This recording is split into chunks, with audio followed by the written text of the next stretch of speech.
Everyone, welcome back to my channel. আজকে আমি চলে আসছি কুয়েতের উত্তরে সুন্দর ও শান্ত একটি জায়গা যার নাম হলো আবদালি। এই জায়গাটা মূলত কুয়েতের একটি কৃষি ও ফার্ম এলাকা, যেখানে চারপাশে প্রকৃতির শান্ত পরিবেশ আর অনেকগুলো ফার্ম আছে। এখানে বেশিরভাগ ফার্ম হাউসে হর্স স্টেবল আছে আর দুম্বাও আছে, সাথে আরো অনেক ধরনের প্রাণী এখানে পোষা হয়। এইখানে কিন্তু খুব ভালো সবজি চাষ হয়। তো এই ফার্ম হাউসটা হচ্ছে আমাদের একটা পরিচিতর। এখানে খেলার জন্য পুল আছে। আর এখানে আসার পেছনে বিশেষ একটা কারণ আছে। কারণটা হইলো আমার অনেক দিন ধরে মন চাইতেছিল যে আমি একটু কোনো খোলা পরিবেশ, একটু প্রকৃতি গ্রাম সাইড অঞ্চল দেখব, আর সাথে হচ্ছে হর্স রাইড করব, পশু পাখিদের সাথে প্রাণীদের সাথে সময় কাটাবো, পিকনিক টাইপের কিছু একটা করব এরকম। তো এই যে আমরা খাবার নিয়ে চলে আসছি। আগে আমরা খাবার খাবো, তারপরে যাব হচ্ছে হর্স রাইড করতে। আজকে নিয়ে আসছি খিচুড়ি, ডিম, তারপরে স্যালাড, তারপরে ভর্তা, এগুলো সব নিয়ে আসছি। খাওয়া দাওয়া করে আমরা সরাসরি বের হয়ে যাব।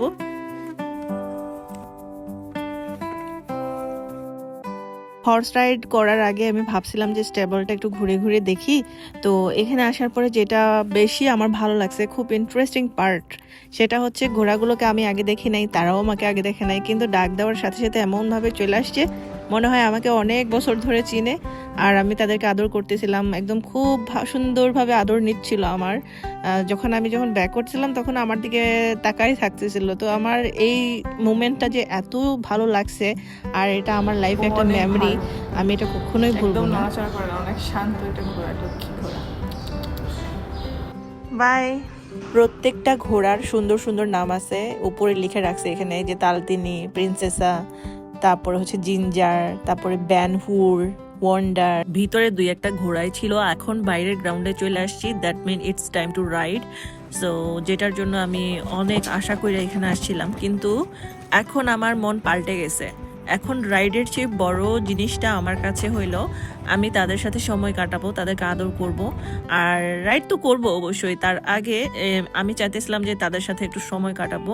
আর দূর থেকে মনে হইতেছিল তারাও চাইতেছে আমি তাদের সাথে একটু সময় কাটাই।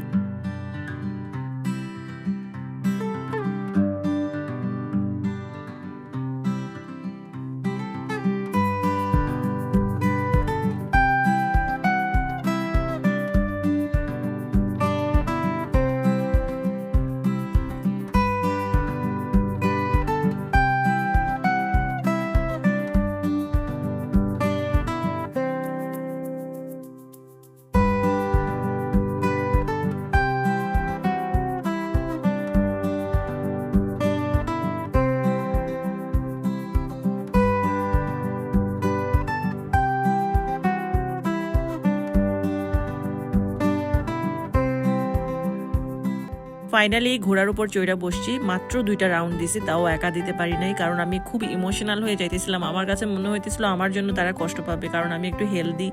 তো আরও কি কি সব আজগুবি জিনিসপত্র মাথার ভিতরে আসতেছিল। আসার সময় পুরো গাড়িতে আমি এই করব সে করব, 1 ঘন্টা 2 ঘন্টা ঘোড়া নিয়ে ঘুরবো এরকম বলে আসছিলাম, কিন্তু এখানে আসার পরে সেটা আমি একেবারেই করি নাই। তো শুধুমাত্র ছবি নেওয়ার জন্য আর ভিডিও শর্ট নেওয়ার জন্য হচ্ছে ঘোড়ার উপরে চড়ে বসা। আমি এত ইমোশনাল কেন আমি জানি না, কিন্তু তন্ময় অনেক সাহসী, সে নিজে নিজে ঘোড়া রাইড করতেছিল। তারপর এলসাও নিজে নিজেই প্রায় ঘোড়া রাইড করছে, কিন্তু আমি পারি নাই।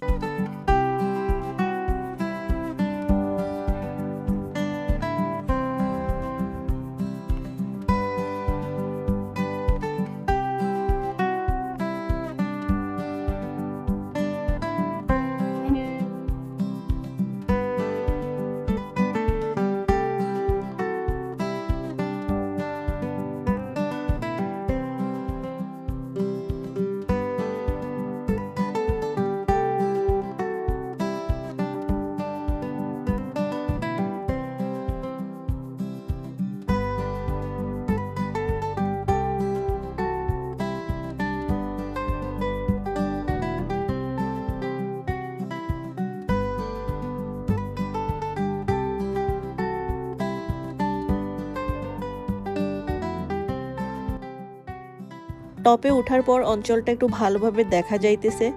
তো এই সাইডটাতে অনেক সবজি চাষ হয়েছে, টমেটো, আলু, তারপর নানা রকম সবজি এখানে দেখা যাচ্ছে চাষ করছে।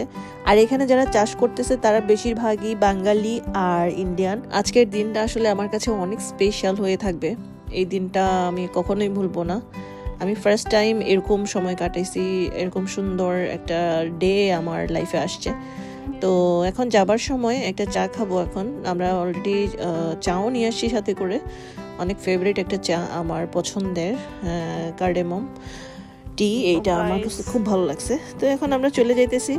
সামনে একটা গ্রাউন্ডে ঘোড়া ছিল, সে ভালোভাবে আমাকে দেখতেছিল যে আমরা চলে যেতেছি। ও অনেক কষ্ট পাচ্ছিল। একটা ঘোড়া তো পুরো আমাদের পিছু নিয়েছিল। সো আমার ফোনে চার্জ ছিল না, যার কারণে আমি সেটা রেকর্ড করতে পারি নাই। আমার লাইফের ভালো ভালো ডেগুলোর মধ্যে আজকের ডেটাও অ্যাড হয়ে গেল। তো যারা এতক্ষণ আমার ভিডিওটা দেখছেন সবাইকে থ্যাঙ্কস। ভালো থাকুন, সুস্থ থাকুন।